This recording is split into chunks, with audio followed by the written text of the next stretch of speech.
Knowledge ഫാക്ടറിയുടെ പുതിയൊരു വീഡിയോയിലേക്ക് എല്ലാവർക്കും സ്വാഗതം. അപ്പോൾ നമ്മളിന്ന് ഈ വീഡിയോയിൽ ഈ ആഴ്ചത്തെ ഏറ്റവും പ്രധാനപ്പെട്ട PSC വാർത്തകളെയും അപ്ഡേറ്റുകളെയും കുറിച്ചാണ് സംസാരിക്കാനായിട്ട് പോകുന്നത്. അപ്പോൾ ആദ്യത്തെ വാർത്ത എന്ന് തന്നെ പറയുന്നത് നിങ്ങൾക്ക് സ്ക്രീനിൽ കാണാനായിട്ട് കഴിയും. നമ്മുടെ 10th പ്രിലിംസിൻ്റെ സെക്കൻഡ് ഫേസ് എക്സാമിനെ കുറിച്ചുള്ള ഒരു റിവ്യൂ ആണ്. ഇത് ഏത് പത്രത്തിൽ വന്നതാണ് എന്നുള്ള കാര്യം ഞാൻ പറയുന്നില്ല. അപ്പോൾ എന്ത് തന്നെയായാലും ഈ സെക്കൻഡ് ഫേസ് പരീക്ഷ അവർ പറയുന്നത് ഈസി പരീക്ഷ എന്ന് തന്നെയാണ്. അത് നമുക്ക് എല്ലാവർക്കും അറിയാവുന്ന കാര്യം തന്നെയാണ്. സിമ്പിൾ പരീക്ഷയായിരുന്നു. പക്ഷേ അവർ ലാസ്റ്റ് പറഞ്ഞിട്ടുള്ള ഒരു കട്ട് ഓഫിൻ്റെ കാര്യത്തിലാണ് എനിക്ക് ചെറിയൊരു ഡൗട്ടുള്ളത്. കാര്യം 48, 57 എന്നാണ് ഇവർ പറയുന്ന കട്ട് ഓഫ്. അപ്പോൾ ഈ ഒരു ലെവലിൽ കട്ട് ഓഫ് വരുമോ, അതോ ഇതിന് മേലെ പോകാനുള്ള ചാൻസ് ഉണ്ടോ എന്നുള്ളതാണ് എൻ്റെ ഒരു ഡൗട്ട്. കാര്യം സിമ്പിൾ പരീക്ഷയായിരുന്നു. എങ്ങനെ പോയാലും ഒരു ഉദ്യോഗാർത്ഥിക്ക് അല്ലെങ്കിൽ ഒന്നും പഠിക്കാതെ പോയ അല്ലെങ്കിൽ ഒരു സാമാന്യ അറിവുള്ള ഒരു കുട്ടിക്ക് തന്നെ ഒരു 60 മേലെ മാർക്ക് വാങ്ങിക്കാൻ പറ്റുന്ന ഒരു എക്സാമിനേഷൻ ആണത്. അതുകൊണ്ട് തന്നെ ഇതൊരു പ്രിലിംസ് പരീക്ഷയാണ് എന്നുള്ള കാര്യം കൂടി നമ്മൾ മനസ്സിൽ വയ്ക്കേണ്ടതുണ്ട്. അപ്പോൾ എന്ത് തന്നെയായാലും ഈ 48, 57 കട്ട് ഓഫ് വരാണെന്നുണ്ടെങ്കിൽ ഒരുപാട് പേർക്ക് അതൊരു പ്രതീക്ഷ കൊടുക്കുന്നതായിരിക്കും. അപ്പോൾ എന്ത് തന്നെയായാലും ഈ പറഞ്ഞ രീതിയിൽ കട്ട് ഓഫ് വരാൻ വേണ്ടി നമുക്കൊന്ന് പ്രാർത്ഥിക്കാം. ഓക്കെ, അപ്പോൾ എന്തായാലും നമുക്ക് ബാക്കി PSC വാർത്തകളിലേക്കും അപ്ഡേറ്റുകളിലേക്കും തന്നെ നമുക്ക് കിടക്കാം.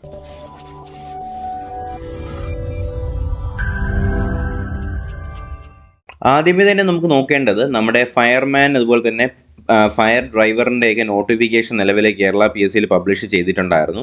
അപ്പോൾ അപ്ലൈ ചെയ്യാത്തവരുണ്ടെങ്കിൽ അപ്ലൈ ചെയ്യുക. കാര്യം വച്ച് താമസിപ്പിച്ചാലും നിങ്ങളും മറന്നുപോകും, അത് ഓർമ്മിപ്പിക്കാൻ ഞാനും മറന്നു. അതുകൊണ്ട് എന്തായാലും നിങ്ങൾ എന്ത് ചെയ്യുക, ഇത്രയും വേഗം തന്നെ അതൊന്ന് അപ്ലൈ ചെയ്യാനായിട്ട് ശ്രമിക്കുക. പറ്റുമെങ്കിൽ അത് ഇപ്പോൾ തന്നെ ഒന്ന് ചെയ്യുക. അല്ലെങ്കിൽ അത് വിട്ടുപോയാൽ പിന്നെ ഒരു എക്സാം നിങ്ങൾക്ക് എഴുതാൻ പറ്റത്തില്ല. അപ്പോൾ ആ ഒരു അവസ്ഥ നിങ്ങൾക്ക് ഉണ്ടാവരുത്. അപ്പോൾ നമുക്ക് അടുത്ത PSC വാർത്തയിലേക്ക് തന്നെ കിടക്കാം. അടുത്ത ഏറ്റവും പ്രധാനപ്പെട്ട PSC വാർത്ത എന്ന് പറയുന്നത് നമ്മുടെ കേരള അഡ്മിനിസ്ട്രേറ്റീവ് സർവീസിൻ്റെയാണ് കേട്ടോ. ഒരുപാട് ഡിഗ്രി ലെവൽ അല്ലെങ്കിൽ ഡിഗ്രി ലെവലിലൊക്കെ എഴുതുന്ന ഒരുപാട് ഉദ്യോഗാർത്ഥികളുടെ ഒരു സ്വപ്നതുല്യമായിട്ടുള്ള ജോലിയാണ് നമ്മളെ കേരള അഡ്മിനിസ്ട്രേറ്റീവ് സർവീസ്.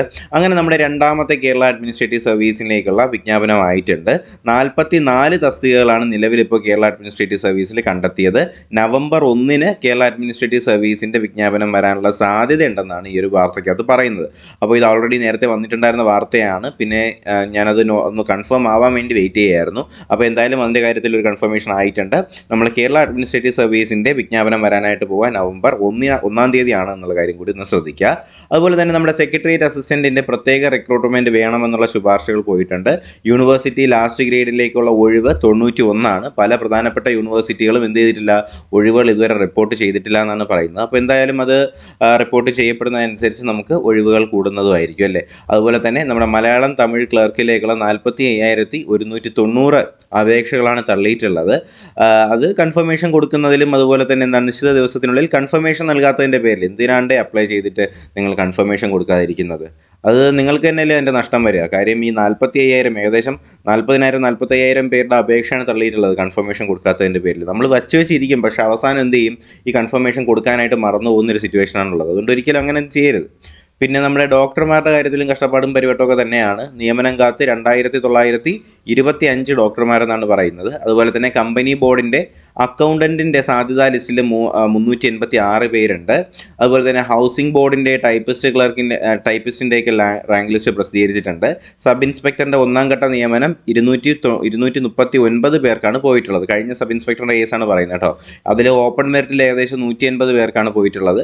ബാക്കി ഈഴവ 188, SC 342 എന്നീ രീതിയിൽ എന്ത് ചെയ്യുന്നുണ്ട്, ഇത് പോകുന്നുണ്ട്. സപ്ലിമെൻ്ററിയിൽ 4 വന്നിട്ടുള്ളത്. അപ്പോൾ എന്തായാലും സബ് ഇൻസ്പെക്ടറിലേക്കൊക്കെ ആവശ്യത്തിന് ഒഴിവുകളൊക്കെ ഉണ്ട്. 239 ഒഴിവുകളാണ്. 9 പേർക്കാണ് നിലവിൽ ആദ്യത്തെ ഘട്ടത്തിനകത്ത് ഈ ഒരു നിയമന ശുപാർശ വന്നിട്ടുള്ളത് എന്ന കാര്യം കൂടി നിങ്ങളൊന്ന് ശ്രദ്ധിക്കുക. കൂടാതെ നമ്മുടെ തിരുവനന്തപുരത്ത് LD ക്ലർക്കിൻ്റെ 72, ടൈപ്പിസ്റ്റ് 52 നിയമനങ്ങൾ കൂടി നിലവിൽ വരുന്നുണ്ട്. അതുപോലെ തന്നെ കമ്പനി ബോർഡ് LD ടൈപ്പിസ്റ്റിൻ്റെ റാങ്ക് ലിസ്റ്റിൽ 1,368 പേര് വരുന്നുണ്ടെന്നാണ് പറയുന്നത്. അതുപോലെ തന്നെ തിരുവനന്തപുരത്ത് LDCയുടെ നിയമന ശുപാർശയ്ക്ക് എന്തിനിത്ര കാലതാമസം എന്ന് പറഞ്ഞിട്ട് ഓപ്പൺ ഫോറം വന്നിട്ടുണ്ട്. വേറൊന്നുമില്ല, നിയമന ശുപാർശയിലെ ഒഴിവുകളുമായിട്ട് സംബന്ധപ്പെടുത്തിയിട്ട് ഉദ്യോഗാർത്ഥികളുടെ കാത്തിരിപ്പും അതുമായിട്ട് ബന്ധപ്പെടുത്തിയിട്ട് PSCയുടെ ഈ ഒച്ചുകണക്കിനുള്ള ഈ മെല്ലപ്പോക്കൊക്കെ തന്നെയാണ് ഇതിനകത്ത് പറയുന്നത്. അതുപോലെ തന്നെ നമ്മുടെ കമ്പനി ബോർഡ് അസിസ്റ്റൻറ്റിൻ്റെ 6 ചോദ്യങ്ങൾ ഒഴിവാക്കിയിട്ടുണ്ട്. ഒരു ഉത്തരവും തിരുത്തിയിട്ടുണ്ട്. സാധ്യതാ ലിസ്റ്റ് സെപ്റ്റംബറിൽ വരുമെന്നാണ് പറയുന്നത്. അതിൽ 297 ഒഴിവുകളുണ്ട്. അതിൽ 295 ഒഴിവുകളും NJD ആണെന്നും കൂടി കണ്ടെത്തിയിട്ടുണ്ട്. കൂടാതെ നമ്മുടെ കേരള PSCയിൽ 68 തസ്തികയിലേക്കുള്ള കേരള PSCയിലെ പുതിയ വിജ്ഞാപനങ്ങൾ വരുന്നുണ്ട്. ഇതിലേക്ക് വരുന്ന ഏറ്റവും പ്രധാനപ്പെട്ടതെന്ന് പറയുന്നത് നമ്മുടെ ഞാൻ ഈ കാറ്റഗറീസ് ജനറൽ റിക്രൂട്ട്മെൻറ്റിനകത്ത് വരുന്ന ഏതൊക്കെയെന്ന് പറഞ്ഞുതരാം. ഹോമിയോപ്പതി കോളേജുകളിലേക്കുള്ള ഡോക്ടേഴ്സ്മാർ, അതുപോലെ തന്നെ ഡെപ്യൂട്ടി മാനേജർ എന്ന് പറഞ്ഞിട്ട് ലേബർ വെൽഫെയർ കോർപ്പറേഷനിലേക്കുള്ളത്, workshop instructor grade 2, supporting artist, അതുപോലെ തന്നെ നമ്മുടെ വർക്ക്ഷോപ്പ് ഇൻസ്ട്രക്ടർ, പിന്നെ ഏറ്റവും പ്രധാനപ്പെട്ടതാണ് നമ്മൾ നേരത്തെ പറഞ്ഞിട്ടുണ്ടായിരുന്ന ഫയർ ആൻഡ് റെസ്ക്യൂ ഓഫീസറിലേക്കുള്ള ഫയർമാനും വരുന്നുണ്ട്, അതുപോലെ തന്നെ ഫയർമാൻ ഡ്രൈവറും വരുന്നുണ്ട്. അതിന് ഈ ഡ്രൈവറിന് ഹെവി വെഹിക്കിളിൻ്റെ ലൈസൻസും കൂടി വേണം കേട്ടോ. ആ ഒരു കാര്യം കൂടിയാണ് നിങ്ങൾ ശ്രദ്ധിക്കേണ്ടതെന്ന് പറയുന്നത്. അതുപോലെ തന്നെ പിന്നെ ഇതിനകത്ത് വരുന്നൊരു പ്രധാനപ്പെട്ട കാര്യം എന്ന് വെച്ചാൽ നിങ്ങളുടെ ഫിസിക്കൽ ടെസ്റ്റിൻ്റെ കൂടെ തന്നെ സ്വിമ്മിങ്ങും വരുന്നുണ്ടാവും. അപ്പോൾ സ്വിമ്മിങ്ങിൻ്റെ കാര്യത്തിലും കൂടി ഒരു പ്രൊവിഷൻസി ഉണ്ടെങ്കിൽ മാത്രമേ നിങ്ങൾക്കിപ്പോൾ പരീക്ഷയ്ക്ക് 100ന് 100 മാർക്ക് കിട്ടിയാലും ഫിസിക്കലിൽ സ്വിമ്മിങ് കിട്ടിയില്ല എന്നുണ്ടെങ്കിൽ നിങ്ങൾക്ക് ഫയർമാൻ ജോലി ലഭിക്കത്തില്ല കേട്ടോ. അപ്പോൾ ആ കാര്യം കൂടി നിങ്ങളൊന്ന് ശ്രദ്ധിക്കുക.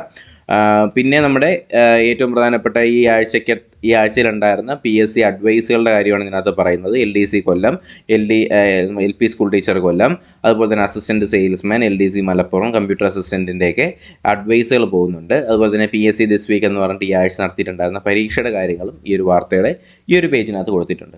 അപ്പോൾ ഇത്രയും വാർത്തകളൊക്കെ തന്നെയാണ് നമ്മുടെ കേരള PSCയിലെ ഏറ്റവും പ്രധാനപ്പെട്ട PSC വാർത്തകളും അപ്ഡേറ്റുകളുമായിട്ട് ഈ ആഴ്ചത്തെ അപ്ഡേറ്റുകളൊന്നും പറയാനായിട്ടുള്ളത്. അപ്പോൾ ഇതിൽ ഏറ്റവും പ്രധാനമായിട്ട് നിങ്ങൾ ശ്രദ്ധിക്കേണ്ടത് നമ്മുടെ എന്തിൻ്റെ കാര്യമാണ്, നമ്മുടെ പറഞ്ഞിട്ടുണ്ടായിരുന്ന കേരള അഡ്മിനിസ്ട്രേറ്റീവ് സർവീസിൻ്റെ കാര്യം. അത് ഒരുപാട് പേര് കാത്തിരുന്നൊരു സാധനമാണ്. അപ്പോൾ നിങ്ങൾക്ക് ആർക്കെങ്കിലുമൊക്കെ കോച്ചിങ്ങും കാര്യങ്ങളൊക്കെ പോകാനായിട്ട് താല്പര്യമുണ്ട് എന്നുണ്ടെങ്കിൽ നിങ്ങൾ എന്ത് ചെയ്യുക, കോച്ചിങ് കാര്യങ്ങളൊക്കെ സ്റ്റാർട്ട് ചെയ്യുക. 44 വേക്കൻസികൾ റിപ്പോർട്ട് ചെയ്തിട്ടുണ്ട്. അപ്പോൾ വളരെ നല്ലൊരു പോസ്റ്റ് തന്നെയാണ് കേരള അഡ്മിനിസ്ട്രേറ്റീവ് സർവീസ്. അതിനെക്കുറിച്ച് ഞാൻ കൂടുതലൊന്നും നിങ്ങൾക്ക് പറയേണ്ട കാര്യമൊന്നും ഇല്ല എന്ന് തന്നെ എനിക്കറിയാം. അപ്പോൾ എന്തായാലും ഇത്രയും വാർത്തകളൊക്കെ തന്നെയാണ് ഈ ആഴ്ചത്തെ ഏറ്റവും പ്രധാനപ്പെട്ട PSC വാർത്തകളും അപ്ഡേറ്റുകളുമായിട്ട് നിങ്ങളിലേക്ക് ഷെയർ ചെയ്യാനായിട്ടുണ്ടായിരുന്നത്. അപ്പോൾ നിങ്ങളുടെ PSC പഠിക്കുന്ന കൂട്ടുകാരിലേക്ക് എന്ത് ചെയ്യുക, ഈ ഒരു അപ്ഡേറ്റുകളും കാര്യങ്ങളൊക്കെ ഒന്ന് ഷെയർ ചെയ്ത് കൊടുക്കുക. വീഡിയോ ഇഷ്ടമെങ്കിൽ ലൈക്ക് ചെയ്യുക, ചാനൽ സബ്സ്ക്രൈബ് ചെയ്യുക. LDCയുടെ ക്ലാസ്സുകൾ ഉടൻ തന്നെ സ്റ്റാർട്ട് ചെയ്യുന്നതായിരിക്കും. അത് നമ്മുടെ ഈ ഒരു ഡിഗ്രി ലെവൽ മെയിൻസ്, ഈ ആഴ്ച കംപ്ലീറ്റ് ഡിഗ്രി ലെവൽ മെയിൻസ് ആണ്. ആ ഒരു മെയിൻസിൻ്റെ ഇത് കഴിഞ്ഞാലുടൻ തന്നെ അടുത്ത ആഴ്ച എന്ന് പറയുമ്പോൾ 28-ാം തീയതി മുതൽ നമുക്ക് എന്ത് ചെയ്യാം, നമ്മുടെ തിരുവോണം ആയിട്ട് തന്നെ നമുക്ക് എന്ത് ചെയ്യാം, LDCയുടെ ക്ലാസ്സുകൾ അന്ന് മുതൽ സ്റ്റാർട്ട് ചെയ്ത് തുടങ്ങാം. അപ്പോൾ എന്തായാലും ഇത്രയും കാര്യങ്ങളൊക്കെ തന്നെയാണ് നിങ്ങളുമായിട്ട് ഷെയർ ചെയ്യാനായിട്ട് ഉണ്ടായിരുന്നത്. അപ്പോൾ വീഡിയോ ഇഷ്ടമെങ്കിൽ ലൈക്ക് ചെയ്യുക, ചാനൽ സബ്സ്ക്രൈബ് ചെയ്യുക. പുതിയൊരു വീഡിയോയും ക്ലാസ്സൊക്കെ ആയിട്ട് ഉടനെ തന്നെ കാണാം. അതിലേക്ക് എല്ലാവർക്കും bye, goodbye, take care.